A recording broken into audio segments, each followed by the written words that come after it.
Hello दोस्तों, अगर आप हमारे चैनल पर नए हैं तो चैनल को सब्सक्राइब जरूर करें और ये वीडियो आप कहां से देख रहे हो हमें कमेंट करके बताएं। पहाड़ी की तलहटी में बना एक सुंदर गांव था।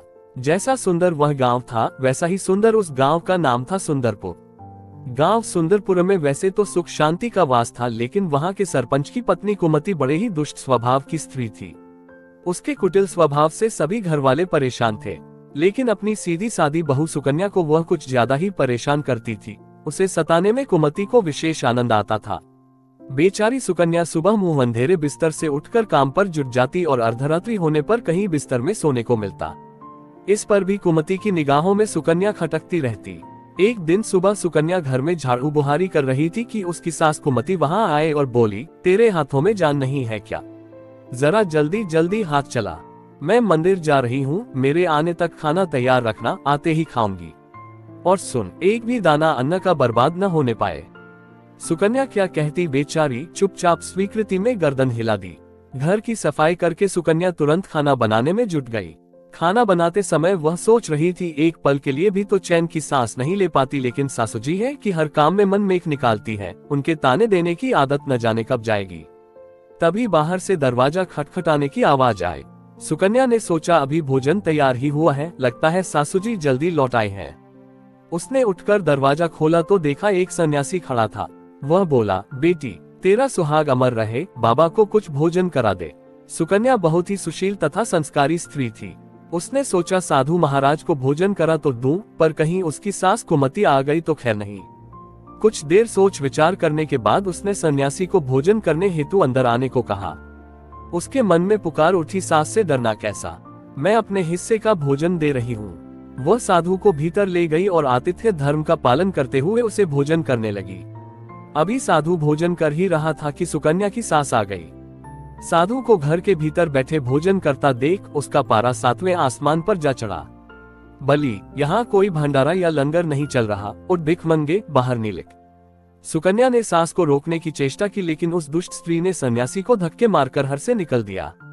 अब उसका क्रोध सुकन्या पर टूटा। तुझसे कह था अन्न का एक दाना भी बर्बाद न करना, और तू। सुकन्या डरते डरते बोली, मैंने तो उसे अपने हिस्से का भोजन दिया था, इसमें इतना भला बुरा कहने की क्या बैठ है? अतिथि तो भगवान स्वरूप होता है, आतिथ्य धर्म का पालन तो हर गृहस्थ को करना चाहिए। काफी देर तक सास बहू की तकरार चलती रही। अंत में उस कुटिल सास ने सुकन्या को भी धक्के मारकर घर से निकल दिया।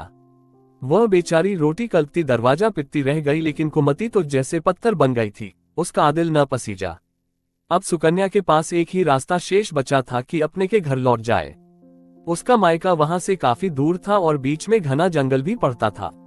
सुकन्या भूख प्यास से निढाल चली जा रही थी। अचानक जोरों से बादल गरजे और मूसलाधार वर्षा शुरू हो गई।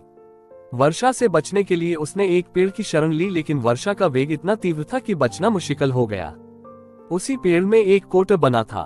सुकन्या ये सोचकर उसमें घुस गई कि वर्षा रुकने पर बाहर निकल आऊंगी। वास्तव में वह पेड़ 2 राक्षसियों का निवास स्थान था। वो भी वर्षा से परेशान होकर पेड़ की ओर ही आ रही थी। एक बोली, अब तो चला भी नहीं जाता, वरना मन तो कर रहा था कि सोना टापू चली जाओ। दूसरी राक्षसी बोली, इसमें क्या बड़ी बात है, ये पेड़ हमें अभी उड़ाकर वहां पहुंचा देगा। कहकर दोनों पेड़ की शाख पर बैठ गई। उधर थकी हारी सुकन्या की कोट में घुसते ही नींद आ गई थी, लेकिन पेड़ के उड़ने से लगने वाले झटकों से उसकी नींद खुल गई।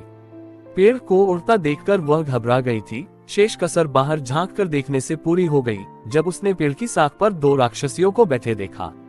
अंततः उसने परिस्थितियों से समझौता करते हुए सोचा, जो होगा अच्छा ही होगा। कुछ ही देर की उड़ान के बाद वह पेड़ सोना टापू पहुंचकर उतर गया। दोनों राक्षसियों को भूख लगाई थी, सो वे दोनों शिकार की तलाश में निकल गई। उनके जाने के बाद डरी सहमी सुकन्या कोट से बाहर निकाली और चैन की सांस भरते हुए हाथ पांव सीधे किए। जैसे ही उसने सोना टापू पर फैली रेत देखी तो चौंक कर बदबदा उठी, ये रेत तो चमचमा रही है। गिर उसने राउत हाथ में उठाए तो जोर से चिल्लाए, अरे ये तो सोने की रेत है। अपनी धोती के आंचल में वह जितनी रेत बांध सकती थी बांध ली और पुनः कोट में घुस गई। तभी दोनों राक्षसियों पेड़ की ओर वापस आए। एक बोली, भरपेट खाकर तृप्ति हो गई, अब वही लौट चलते हैं जहां से आए थे। थोड़ी ही देर में वह पेड़ फिर वहीं पहुंच गया।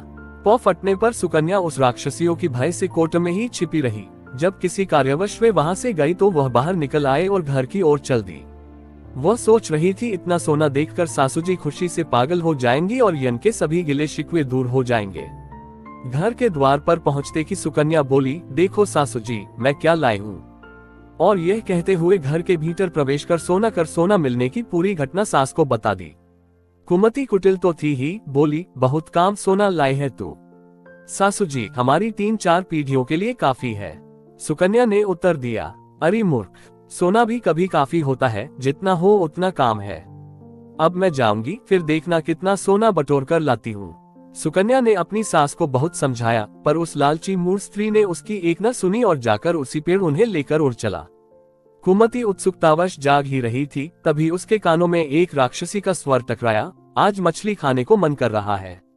दूसरी ने उत्तर दिया, चलो मत्स्य द्वीप पर चलते हैं, वहां बहुत मछलियां मिल जाएंगी खाने को। उनकी बातों को सुनकर कोटर में बैठी लालची कुमति स्वयं पर संयम न रख सकी और बोल पड़ी, अरे तुम सोना टापू क्यों नहीं जा रही। उसकी आवाज सुनने की देर थी कि राक्षसियों समझ गई कि जरूर कोई चोर पेड़ पर छिपा बैठा है और उन्होंने कुमति को कोटर से उठाकर बाहर फेंक दिया। धरती पर गिरते ही उसके प्राण पखेरु उड़ गए। कथा सार, मनुष्य को लालच कभी नहीं करना चाहिए। जितना मिल जाए, जो मिल जाए उसी में संतोष करना चाहिए। अधिक पाने की लालसा में हाथ आया भी जाता रहता है। ये भी ध्यान रहे कि लालची व्यक्ति का हश्र एक दिन कुमति जैसा ही होता है। दोस्तों, ये कहानी कैसी लगी हमें कमेंट करके बताएं और चैनल को अभी तक सब्सक्राइब नहीं किया है तो प्लीज सब्सक्राइब करें।